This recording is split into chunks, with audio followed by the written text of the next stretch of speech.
자, 이제 두 번째 시간 말씀 이어나가도록 합니다. 1페이지 하단에 예루살렘의 영광과 12지파의 회복에 대한 이상, 아까 내가 스가랴서 2장 소개를 잠깐 해드렸는데 아예 읽고 오겠습니다. 스가랴서 2장 예언 말씀들을 가서 읽어보도록 합니다.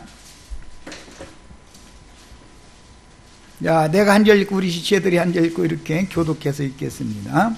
내가 또 눈을 들어본 즉 한 사람이 측량줄을 그의 손에 잡았기로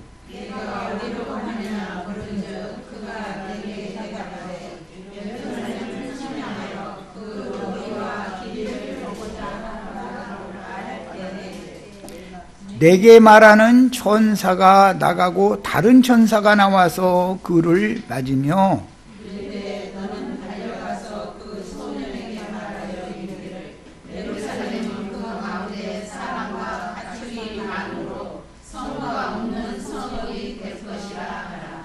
성곽이 없는 성이 된다는 건 지금 새성인급을 말하는 거예요.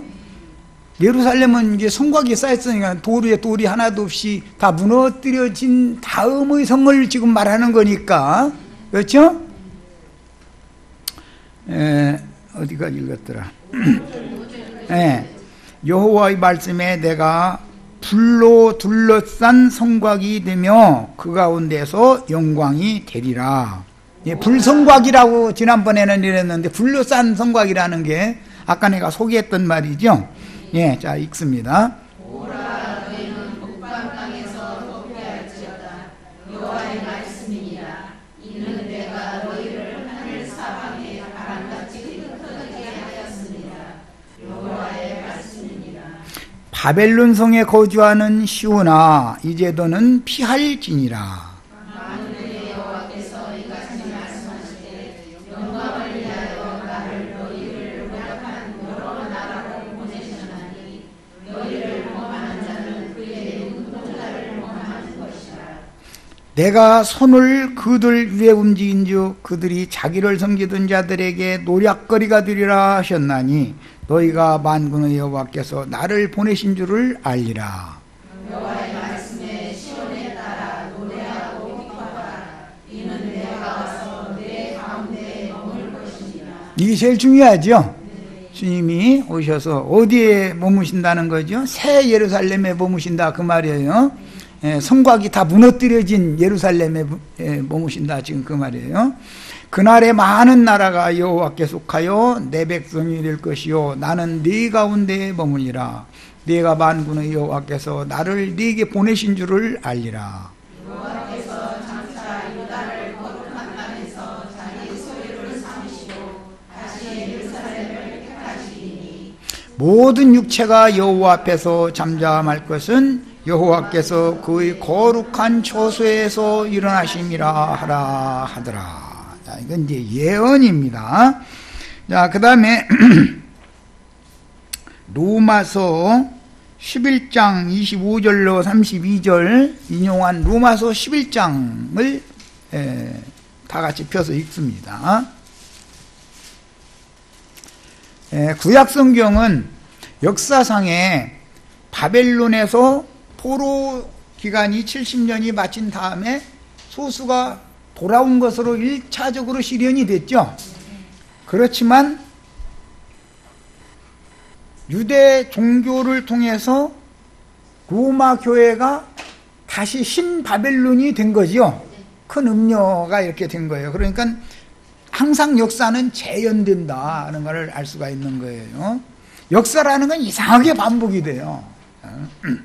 자, 25절부터 32절까지 한 절은 내가 읽고 우리 지체들이 그 다음에 읽고 교독합니다. 형제들아 너희가 스스로 지혜 있다 하면서 이 신비를 너희가 모르기를 내가 원하지 아니하노니 이 신비는 이방인의 충만한 수가 들어오기까지 이스라엘의 더러는 우둔하게 된 것이라.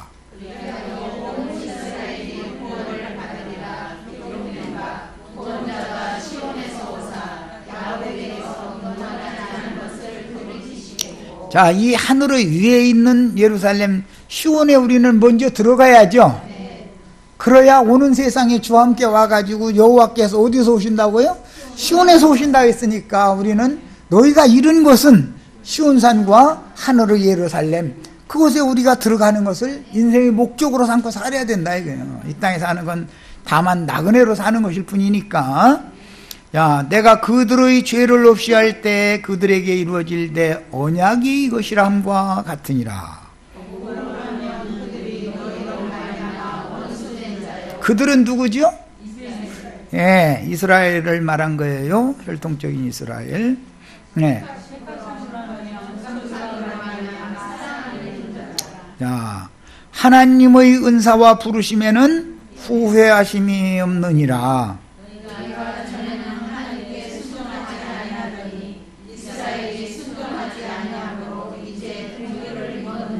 그러니까 이스라엘이 불순종한 것이 우리에게는 복이 된 거죠.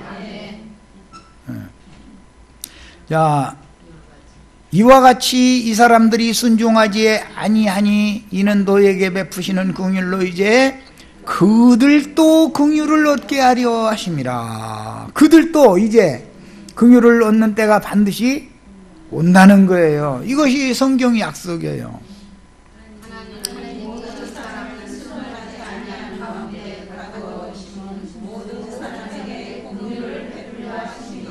아멘. 자, 이제 자료 2페이지로 갑니다. 이사야 62장 1절에서 이사야서를 읽고 오겠습니다. 이사야 62장, 아까 스가랴서는 이사야 62장을 다시 재예언을 한 내용인데, 그 스가랴 2장 예언의 근원이 되는 이사야 62장을 읽어봅니다. 읽고 오겠습니다. 자, 한 절을 내가 읽고 우리 지체들이 다음 주 읽고 이렇게 교독합니다. 나는 시온의 의가 빛같이 예루살렘의 구원이 횃불같이 나타나도록 시온을 위하여 잠잠하지 아니하며 예루살렘을 위하여 쉬지 아니할 것인즉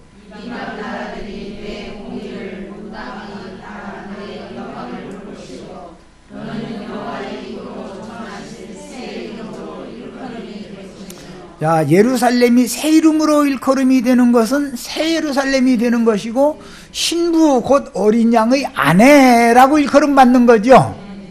계시록에는 예루살렘의 이름이 바꿔졌죠. 위에 있는 예루살렘은 신부 곧 어린 양의 아내라고 새롭게 불러지는 거예요. 그게 새 예루살렘의 새 이름이에요.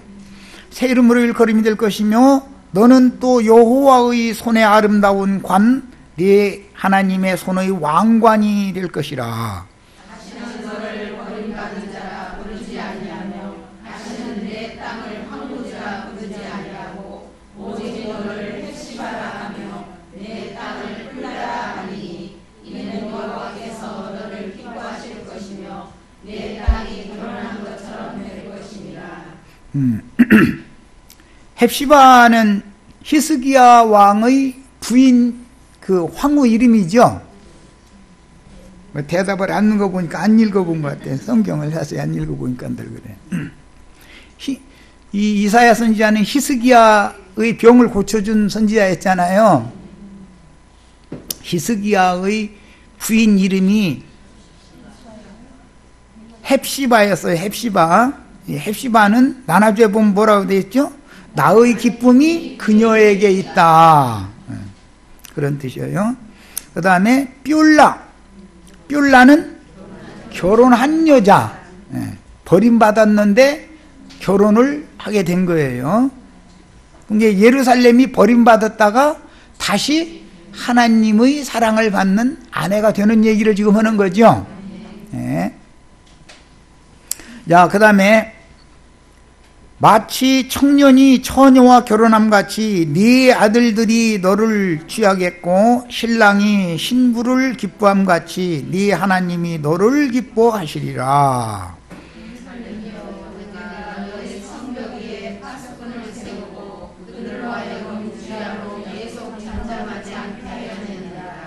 너희 여호와로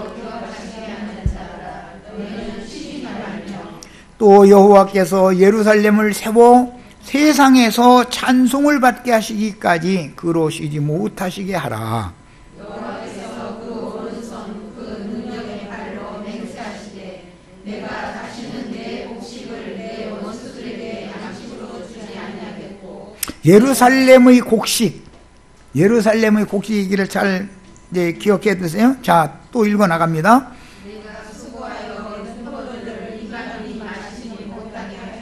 자, 예루살렘이 낳은 아들들이 추수꾼들인데 그들이 수고하여 농사한 곡식은 그들의 소유로 준다. 그들이 수고하여 얻은 포도주는 그들의 소유로 준다. 지금 그 말이에요. 자, 더 이제 읽어 나갑니다.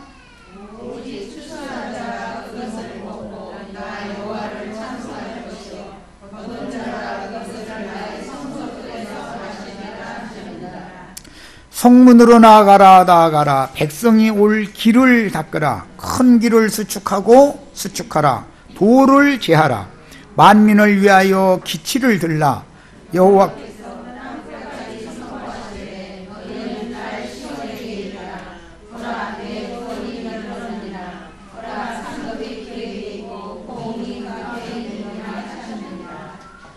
하셨느니라. 사람들이 너를 일컬어 거룩한 백성이라 여호와께서 구속하신 자라 하겠고, 또 너를 일컬어 찾은받은 자요 버림받지 아니한 성읍이라 하리라. 이것이 계시록에 나오는 거룩한 성 새 예루살렘, 어린 양의 신부, 어린 양의 아내에 대한 예언입니다. 자, 이제 자료의 2페이지 이미 이제 읽었으니까 3페이지로 갑니다.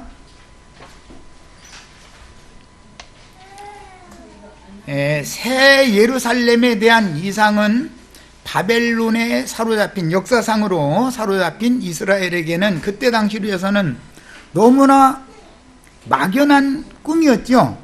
70년이라는 건 아스라이 보이는 기간이잖아요. 그리고 70년이 진짜 찬다고 해서 우리가 고국으로 다시 돌아온다는 보장이 없는 상태로 쫓겨난 거잖아요, 지금. 그런 꿈이었지만 역사상에 바벨론 포로 귀환이 실현이 되었고, 돌아온 무리의 10분 1은 예루살렘에 거주하는 특권을 받았죠. 느헤미야 11장 1절에 나온 말이에요. 나머지 9분은 이스라엘 땅이 흩어져 살게 했지만 10분 1은 예루살렘에 살게 하신 거예요. 우리들은 이제 그러니까 세속 교계에서 주님의 몸된 교회로 돌아왔을지라도 10분 1에 다 들어가야 되는 거죠. 기왕이면 말이야. 이게 이제 11조의 완성인 거예요, 이것이. 세속교계 사람들은 돈으로 11조 내는 얘기만 날마다 했으니까 뭐 참 그 사람들한테는 이런 걸 가르치기가 참 쉽지 않은 얘기죠. 자, 바벨론 포로로 쫓겨난 이후에 500년이 지난 후 예루살렘에 주님이 예언하신 교회가 세워졌지만 주후 70년 로마가 예루살렘을 무너뜨리고 성전을 점령하고 나서 이스라엘 나라를 지구상에서 완전히 멸망시켜버렸죠. 그리고 예루살렘 교회는 그 후로 자취를 감추고 대신 로마에 있는 교회, 로마서를 수신하는 교회가 로마 교회죠. 그런데 로마 교회는 로마 교황교회로 변질되어져 버렸죠. 그것이 바벨론에 있는 교회가 됐다 이거예요. 계시록에 나오는 바벨론 교회라는 건 로마교를 의미하는 거다. 자, 그렇게 되었으며 안디옥에서 이방 전도로 인하여 이방인들의 교회들이 번성해서 이방인의 때, 이방의 충만이 차는 지금까지 이방인의 때가 계속 이어져 왔어요. 이제 2000여 년 동안을 이러고 이제 이방인의 때가 계속 된 거예요.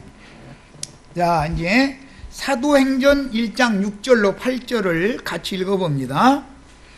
그들이 모였을 때 예수께 여쭈어 이르되 주께서 이스라엘 나라를 회복하심이 이때니까 하니. 이 제자들이 예수님께 뭘 물어봤느냐면 이스라엘 나라의 회복에 대하여 물어봤어요. 자, 그러니까 예수님이 이때다 뭐 저때다 이렇게 답변하신 것이 아니죠.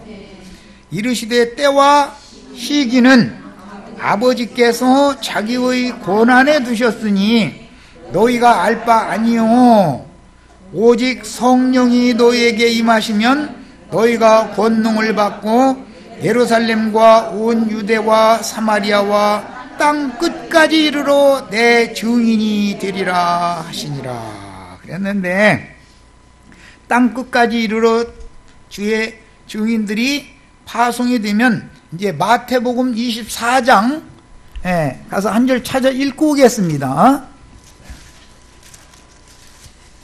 마태복음 24장 14절 같이 읽습니다.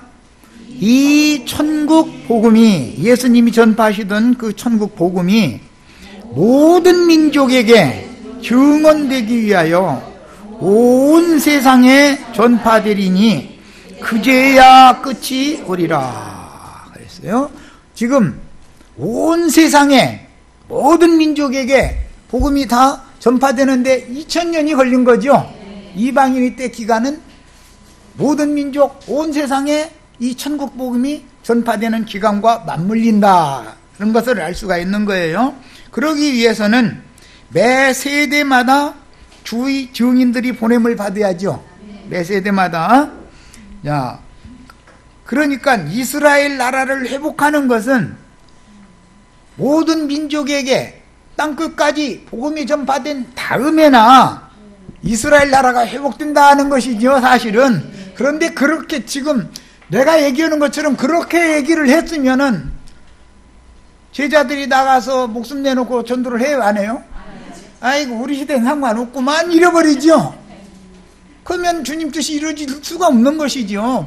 그러니까 항상 자신들이 살고 있는 이때다. 주님이 지금 금방 곧 오신다라고 그렇게 믿고서 목숨을 바쳐서 전도를 계속 해온 거예요. 오늘 우리들에게까지 지금 이 한 시대가, 이방인의 때라고 하는 한 시대가 여기까지 이어진 거예요. 중간에 로마에 있는 교회는 로마교로 타락해가지고 1000년의 영광을 누렸어요. 1000년이 지난 다음에 서로마, 동로마 해가지고 로마교가 분리돼 버렸죠. 그래가지고 동로마 교회는 그리스 정교회, 러시아 정교회에게 북쪽으로 이렇게 올라가고, 서로마교는 에스파냐, 오늘날로 말하자면 스페인, 포르투갈 이런 쪽을 거쳐서 저쪽 남미를 거쳐서 멕시코를 거쳐서 인도네시아, 인도 지역에까지 이렇게 전 세계적으로 지금 로마교, 서로마교가 세력을 확장했어요. 그 사이에 이것은 아니다 해서 종교개혁이 일어나고, 종교개혁의 첫 번째 일으킨 자들이 불완전한 개혁을 했기 때문에 로마교의 행습을 그대로 따라서 했다 이거예요. 로마교의 신부라는 이름을 개신교는 뭐라고 불러요? 목사라고 명칭을 살짝 바꾼 것뿐이지 하는 건 똑같은 것이죠. 똑같은 그런 이제 절기 지키고 사람이 손으로 지은 건물 크게 지어놓고 거기에 모이기를 힘쓰고 이런 거 똑같이 한단 말이야. 그러니까 이제 한 번의 개혁을 다시 하게 된 것이 영국에서 일어난 형제회 무리들이었어요. 그 형제회 무리들이 세속교계의 박해를 받고 피난, 도망을 간 것이 오늘날 우리들이 알고 있는 미국이죠. 그래서 배 타고 도망을 갔는데 그게 종교적인 박해를 피해서 살아남기 위해서 도망간 거예요. 갔는데 미국을 개척하게 됐어요. 자, 미국을 통해서 그 다음에 영국을 통해서 미국을 통해서 이제는 완전히 개혁된 형제들의 복음, 이 천국 복음이 오늘 우리에게까지 이렇게 전해진 거예요. 세상 교계의 소위 말하는 복음, 불완전한 복음은 로마교를 통해서 개신교 쪽으로 흘러가게 돼 있는 것이고, 한 번 더 완전한 개혁을 한 교회의 회복운동이 일어난 것이 형제회복 운동이다. 그래서 미국을 개척한 무리들이에요. 이들을 이제 세상 교계 사람들은 청교도물이다 이렇게 부르죠. 청교도. 예, 형제회라고 하면 잘 몰라요. 예, 청교도다 하면 많이들 알아듣죠. 우리는 신앙의 계보를 알아야 된다. 열조 조상을 모르면은 속된 말로 어머니 홀로 길른 자식이죠. 아버지가 없으니까 그런 걸 안 일러준 거예요. 어머니는 잘 모르니까, 시대의 그 족보에 대해 잘 모르니까. 그러면 그것 보고 쌤족은 어머니 홀로 길른 자식이다 해가지고 애비 없는 뭐 홀로 자식 이렇게 부른단 말이에요. 우리는 그런 자식이 되면 안 되겠다. 저 시간에 그래서 사생자와 친아들이라는 말이 히브리서에 왜 나왔는지에 대해서 내가 그래서 구체적인 설명을 했었던 거예요. 우리는 다 친아들이 되셔야 되겠어요. 자, 그 다음에 누가복음 이제 21장 24절로 28절 인용한 말씀을 읽어보겠습니다. 그들이 칼날에 죽임을 당하며 모든 이방에 사로잡혀 가겠고, 그들은 예루살렘 사람들이죠. 이스라엘 사람들이에요. 이방인의 때가 차기까지 이방인들에게 밟히리라. 이 말씀이 아까 로마서 11장 우리가 읽었던 말씀이죠.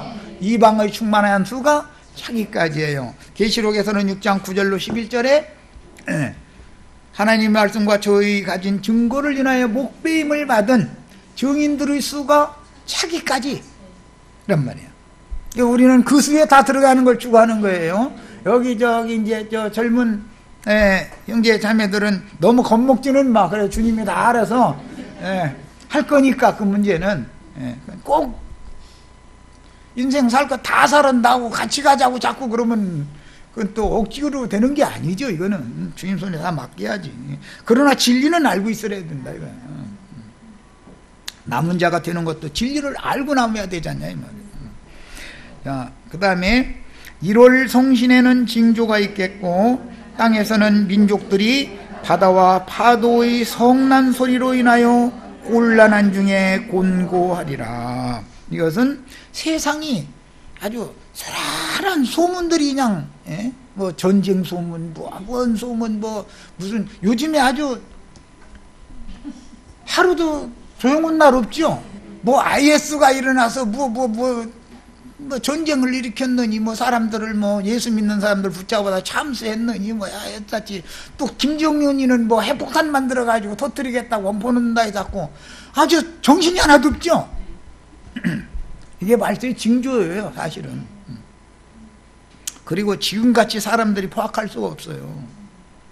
나 이거 뭐 들은 얘기인데, 뭐 인터넷이 뭐 고장이 났는데 인터넷 그 기사 빨리 와서 고쳐달라고 했는데 늦게 왔다고 칼로 찔러서 죽였대잖아요. 아니, 사람들이 얼마나 지금 막 자기 생각만 하는 거예요, 뭐든지. 아니, 그 인터넷 기사가 자기 고장나기 기다리고 있다, 고장났다고 전화하면 그냥 늑달같이 달려오려고 자기만 위해서 그 사람이 있는 거 아니잖아. 왜 사람들이 이렇게까지 됐을까? 이것은 사람들이 너무 완악해졌다 이거예요. 묻지마 살인 이런 것도 너무 많이 일어나죠. 지금은.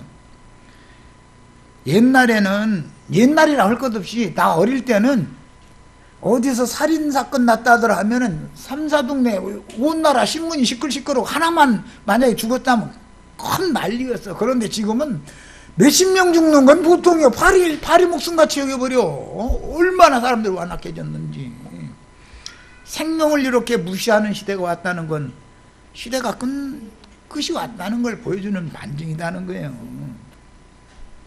사람들이 세상에 임할 일을 생각하고 무서워함으로 기절하리니 이는 하늘의 권능들이 흔들리겠습니다. 하늘의 권능들이라는 것은 하나님께서 인간의 양심을 지켜주시는 것이 이제는 흔들린다 이거죠. 주님께서 인간들의 양심을 아무리 붙잡아 놓고 싶어도 다 양심 팔아먹은 인간들이 너무 많아. 양심 어디 갔는지도 몰라. 이런 사람들이 너무 많은 거예요. 그러니까 이 사회가 혼란스러울 수밖에 없는 거죠. 자, 그때 사람들이 인자가 구름을 타고 능력과 큰 영광으로 오는 것을 보리라. 이런 일이 되기를 시작하거든 일어나서 머리를 들라. 이 말은 부활 때다 그 말이죠. 여기서 생명의 부활에 참여할 때를 말하는 건데 이 머리를 들라라는 것은 부활을 의미하는 거고, 너의 속량이 가까웠다 할 때 여기서 말하는 속량은 영의 구속을 말하는 게 아니라 몸의 구속을 말한다. 자던 자들이 일어나는 때, 데살로니가 4장 15절로 17절에는 주 안에서 자는 자들이 일어날 때가 온다는 거예요. 자, 다 이런 것이 예언입니다. 자, 이번에는 뒷장으로 갑니다. 4페이지. 자, 누가복음 21장 33절로 36절에 천지는 없어지겠으나 내 말은 없어지지 아니하리라. 지금 앞에서 읽은 모든 말씀들은 1.1핵이라도 땅에 떨어진다, 절대로 떨어지지 않고 역사상에 그대로 이루어진다. 우리는 이것을 믿는 사람들이죠. 하나님의 말씀은 절대로 반드시 인류 역사에 실현된다는 걸 우리는 믿는 사람들이에요. 너희는 스스로 조심하라. 그렇지 않으면 방탕함과 술 취함과 생활의 염려로 마음이 둔하여지고, 지금 이때죠. 세상적으로 얼마나 방탕할 수 있는 거리들이, 얼마나 미혹거리들이 많아요. 그리고 세상 사는 게 돈벌이들을 다 먹고 살 만큼 하는데도 생활의 염려가 자기 손자 대학 졸업할 때까지 꾸어다가죠. 우리는 내 인생도 내가 책임 못 져서 주님을 의지하고 주님께 맡기고 살았는데, 자기 자식의 또 자식까지도 내가 염려한다고 내 맘대로 돼야 안 돼요? 손자는커녕 자기 부인도 내가 컨트롤 못해. 자기 남편 컨트롤할 수 있는 사람 손 들어봐. 안 되는 거예요. 그게 주님 손에 다 맡기고 사는 거예요. 그런데 사람들은 염려 걱정을 이상하게 꾸어다가 해. 내일 일은 내일 염려할 것이요, 그날 걱정거리는 그날로 족하다. 그날 염려했으면 그날 지나가면 끝내야 되는데, 염려 근심 안 하면 잠이 안 와. 뭔가 꼬다라도 이게 해야 돼. 이게 뭐예요? 그 속에 사람의 타락성, 육체의 욕심이라고 하는 것이 사람을 사로잡고 있기 때문에 그런 거다 이거예요. 우리는 다 주님 손에 모든 걸, 나의 인생 자체를, 다 생명도 주님 손에 있는 건데, 어떻게 손자가 대학을 나올지 안 나올지 뭐 그런 것까지, 그건 아들이 책임질 일이지. 나는 내 아들이나 해서 장가 내려보내놨으면 저희끼리 잘 따른 것뿐이고, 그렇죠? 그럼 내일은 끝났잖아. 내 아들 딸 여기살이 시켜서 주희들 잘 살면 그거 보고 있으면 손자나 봐가면서 행복하게 살다가 가는 것이 될 일인데, 손자 대학을 가느니 안 가느니 이건 아들이, 며느리가 알아서 할 일이잖아. 그건 중요한 말씀이 이제 나옵니다. 뜻밖의 그날이 덫과 같이 너에게 임하리라. 이날은 온 지구상에 거하는 모든 사람에게 임하리라 그랬어요. 그러니까 영지주의자들은 나와 주님의 관계다, 내 속에서 다 이루어지는 거다 그러는데 그게 아니죠. 온 지구상이, 내 속이 온 지구상이요? 아시아에 있는 7교회 편지하면은 내 속이 아시아에 있는 7교회예요?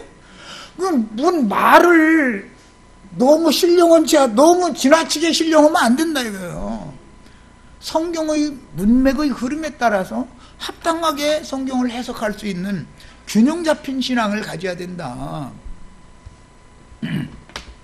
온 지구상의 모든 사람에게 이날이 임한다고 주님이 말씀하셨으면 이 말씀이 없어져요, 안 없어져요? 나와 하나님과의 관계뿐이에요, 이것이? 세상은 반드시 심판이 집행되는 날이 오게 돼 있는 것이고, 그게 짐승의 때라는 거예요. 그 악한 날을 보지 않고 대례감을 받는 것을 추구해야 된다. 짐승의 때를 살아남겨졌을지라도 진리를 알아야 오는 세상에서는 주님의 새 장막에 들어간, 즉 진실한 신앙을 회복한 무리와 또 교회 생활을 해야 된다는 얘기단 말이에요. 오는 세상에서도 당연히. 교회를 떠나서 구원이 있어요, 없어요? 노아의 홍수 때 방주 밖으로 나가면 죽어요, 살아요? 교회 밖에 뛰쳐나가면 살아요, 죽어요? 뭘 알고 살아야 된다, 사람이. 이러므로 너희는 장차 올 이 모든 일을 능히 피하고 인자 앞에 서도록 항상 기도하며 깨어있으라. 이 모든 일을 능히 피한다라는 것은 계시록 3장 10절에 그 짐승떼를 빌라델피아 교회에 이기는 자들은 면하게 해준다, 피하게 해준다 그랬죠? 우리는 그걸 죽은다. 그런 악한 날이 오기 전에 몸으로 꼭 짐승의 날을, 짐승의 때를 몸으로 경험하고 겨우 살아남아가지고 오는 세상에서 땅에 약물이들이 되는 걸 구태해 죽을 필요가 뭐가 있냐 이거요. 위에 있는 예루살렘에 들어갔다가 오는 세상에 주와 함께 강림해서 오는 세상을 유업으로 받는 그런 신앙을 추구해야 된다. 자, 그 다음에 계시록 3장 10절에 지금 내가 소개해드린 말이에요. 이 모든 일을 능히 피한다라는 말은 짐승의 때를 면하게 해준다라는 말이다. 큰 환난의 날, 전에도 없고 후에도 없는 환난의 날을 면하게 해준다는 뜻이에요. 그 말은 사실은 육신의 목숨을 끝내서 데려가 주신다는 것이죠. 그러니까 그 짐승과 짐승의 사자들이 전부 검은 옷 입고 오는 저승사자들이죠, 알고 보면. 그런데 주님의 말씀에는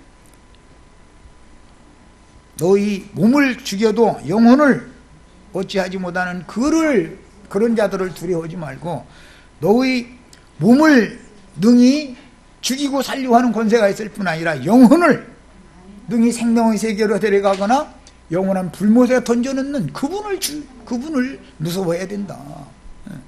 이 인생의 의미를 알고 살아야 된단 말이에요.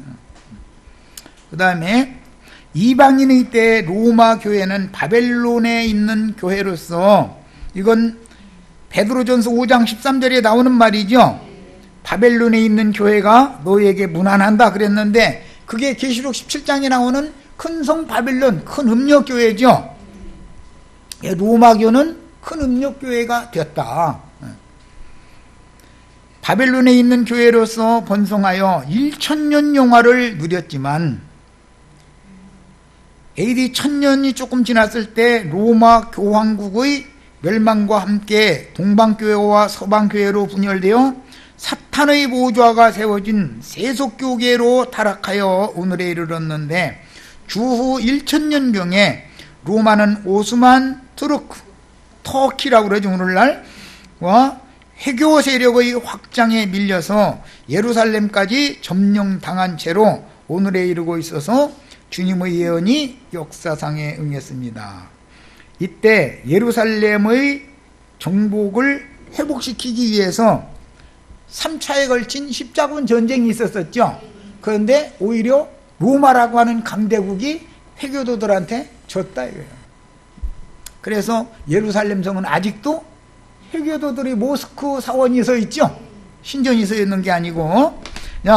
그와 동시에 그 십자군 3차에 걸친 십자군 전쟁을 통해서 동서문물의 교류가 시작이 되어져 가지고, 그게 흔히 말하는 이제 비단길, 도자기길이라고 이제 이렇게 말하는 교역로가, 실크로드라는 교역로가 트여지게 됐죠.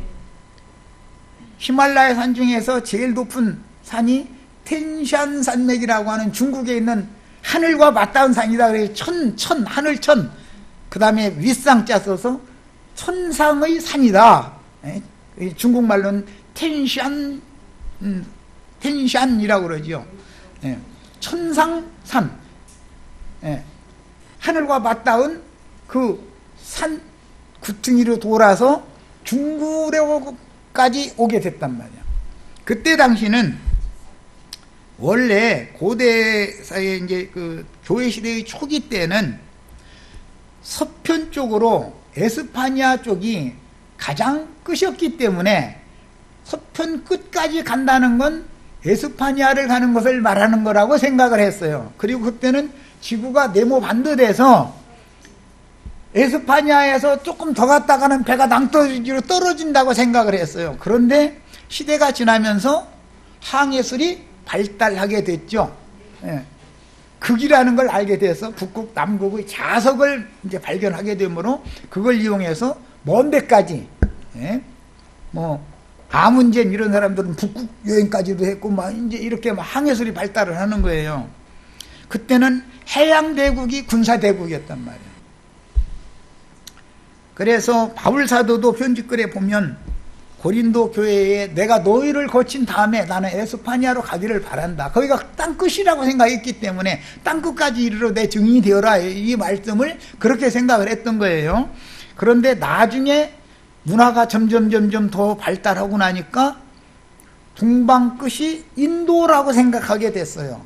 자꾸 무트르에서 바벨론 지역을 더 지나서 계속 땅이 있더라. 그 가다 보면은 인도라는 어마어마한 나라가 있는데 거기에는 문화가 어마어마하게 발전했더라. 이제 이런 걸 발견하게 되고 시대가 더 지나고 나니까 그 엄청난 산맥만 넘어가면은 중국이라고 하는 나라가 동방에 있는데 문화가 어마어마하게 발전했더라. 자꾸 이제 이렇게 되는 거예요. 그 무렵에 중국은 비단과 그 다음에 도자기를 서양에다가 팔았어요. 그런데 우리나라는 오늘날로 말하자면 대기업에 납품하는 중소기업, 도자기가 중국 사람들보다 우리나라 사람들이 만드는 고려시대 사람이나 조선시대 초기 사람들이 만드는 도자기가 중국 사람들보다 더 잘 만들어. 그리고 비단도 이게 고려 것을 갖다가 이게 보니까 중국서 대충 만든 비단하고는 비교도 안 되게 좋아. 중국 황제가 입는 비단옷보다 더 좋은 비단을 이 우리나라에서 만드는 기술을 갖고 있다는 걸 알았단 말이야. 그러니까 이제 교역로를 튼 건 중국이니까 중국은 우리나라 물품을 우리는 직접 교역을 못하고 중국을 통해서 교역을 해야 되니까 우리나라 기업끼리 이제 또 경쟁을 해. 중국한테 납품을 서로 하려고. 우린 참 그렇게 어렵게 그 시대에도 그랬었어요. 그래서 우리는 도자기를 그렇게 잘 만들었지만 다 우리의 팔로는 중국에 썼다. 중국은 어마어마한 배도 나중에 만들어가지고 이제 항해술이 발달하니까 아라비아 쪽으로 서방 쪽으로 갔다 엄청난 값으로 파는 거죠. 그리고 서방에서 나오는 특산품을 거기는 주로 이제 향신료들인데 이런 것들을 수입을 해오는 거예요. 중국은. 그리고 중국은 차를 팔고 도자기를 팔고 비단을 팔고. 그런데 우리나라는 차는 없었고, 차라는 게 녹차를 말하는 거예요. 차는 없었고 도자기와 비단을 대리무역을 했다. 중국의 중개상들에게 그냥 넘긴 거예요. 그러니까 우리는 사실은 굉장히 비싼 값에 팔 수 있는 좋은 기술이 있었지만 그들과는 언어도 안 통하고 그들과 만나는 것 자체를 그들이 자꾸 이게 막아버리니까 중국 사람들이 상술은 말도 못해요. 그 사람들 엉큼한 건 또 말도 못하는 거 전통적으로. 우리 중국 자매가 너무 잘 알고 왔냐고. 중국 사람들 세에다 일 시켜놓고 나서 월급을 줘놓고 나서 도로 가지고 와라 그러면은 어디다 숨겼는지 다 뒤져도 안 나온다는 거예요. 어디다 숨겼는지 못 찾는다는 거예요. 그런데 우리나라 사람들은 왜 숨겨놨느냐 하면은 안색이 달라져 버려가지고 다 뽀록나 버린다는 거예요. 근데 중국 사람들이 그만큼 더 은큼하다는 것이죠. 중국 사람들 들으면 굉장히 기분 나쁠지 모르지만 한국 사람들은 단순하고 우리 민족은 단순하고 그들은 자신을 잘 드러내지 않는다는 것이죠. 뭐 별 얘기가 다 나왔네. 이제 이렇게 해서 자꾸 중동 지역에서 있었던 문화의 발상지라고 하는 것은 원래는 아브라함의 본 고향 유브라데스와 티그리스 강 유역, 유브라데스 문명이라고 그러죠. 네, 유브라데 문명이라고 그래요. 그 다음에는 나일강 문명이 있어요. 그런데 황하 문명이라는 것이 나중에 역사가 자꾸 발전하니까 그쪽에도 문화가 어마어마하게 발전했더라 하는 걸 알고 교역을 이제 이렇게 하게 된 거예요. 그런데 나중에 장사꾼들이라는 것은 특산품이라 해가지고 물건을 엄청나게 비싼 값으로 불러도 자기네 땅으로 가져가서 팔면 그게 더 잘 팔려. 그러면 이 물건은 어디서 만드나를 찾아보겠죠? 그거 보니까는 중국 넘어 한반도 조그마한 나라가 있는데 거기서 걔들은 또 사들여가지고 저희한테 이중장사하는 걸 알게 됐다 이거예요. 그래서 한반도까지 이제 서양에 알려지게 되는 거예요. 그 무렵에 이제 로마교의 그 신부들이 이제 이만큼 우리나라까지 이제 다 알려졌을 때 우리나라에서도 서양에 갔다 온 그런 중도 있고 그러죠. 야, 이렇게 점진적으로 문화가 발전할수록 그 다음에 우리나라 옆에 일본이 있다는 걸 그때 당시는 몰랐어요. 그 중근동 사람들은 우리나라가 끝인 줄 알았어. 그래서 예수님이 말씀하신 땅 끝까지라고 할 때 그것은 한반도라고 생각을 하게 된 거예요. 그때부터. 그런데 사실은 조금만 배 타고 더 가면은 일본이라는 섬이 또 있죠. 예. 그럼 또 더 가면 오늘날은 이제 미국 나라 땅이 된 섬들이 있게 태평양 바다에 있기 마련이죠. 근데 지금은 이제 이만큼 발전을 했기 때문에 그런 것을 알고 있지만 그때 당시는 문화가 그렇게 발전을 해오기 시작한 거예요. 그리고 그때 무렵에는 이 한반도가 땅끝이라고 알게 됐어요. 원래는 인도가 땅끝이라고 알았는데 인도 사람들은 우리 옆에 중국이 있고 중국 옆에는 문화가 그렇게 발전한 아주 조그마한 나라가 있다라는 것까지 알게 됐기 때문에 그때 무렵에는 땅끝이라는 말이 나오면 우리나라를 말한 거였었어요. 한반도를 말한 거였어요. 자, 이제 이런 역사적인 사실을 알아야 돼요. 자, 이제 자료로 들어갑니다.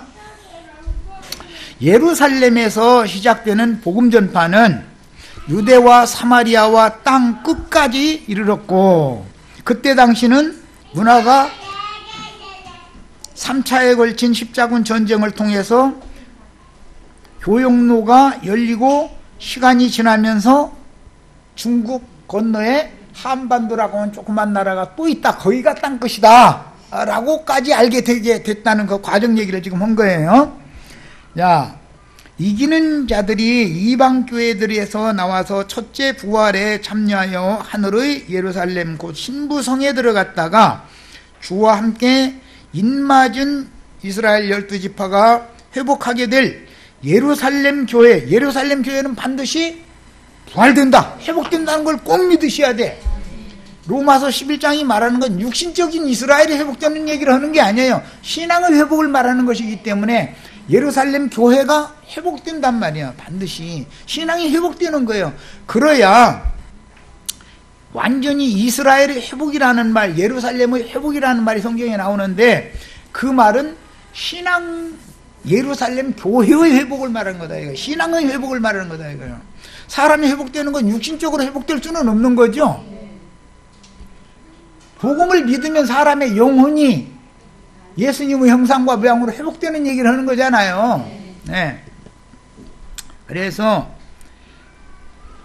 주와 함께 인맞은 이스라엘 12지파가 회복할 예루살렘 교회에 내려오는 주님의 재림 완성이 되면 예루살렘 성은 온 지구상에 실현될 메시아 왕국의 명실상부한 신의 도성으로서 제사장 나라의 신의 도성이 되는 거다. 오는 세상의 제사장 나라는 회복될 이스라엘 나라의 도읍지인 예루살렘 성이다 이거예요. 그 말은 예루살렘에 만국 백성들이 모여서 제사를 하러 모이게 된다는 거예요.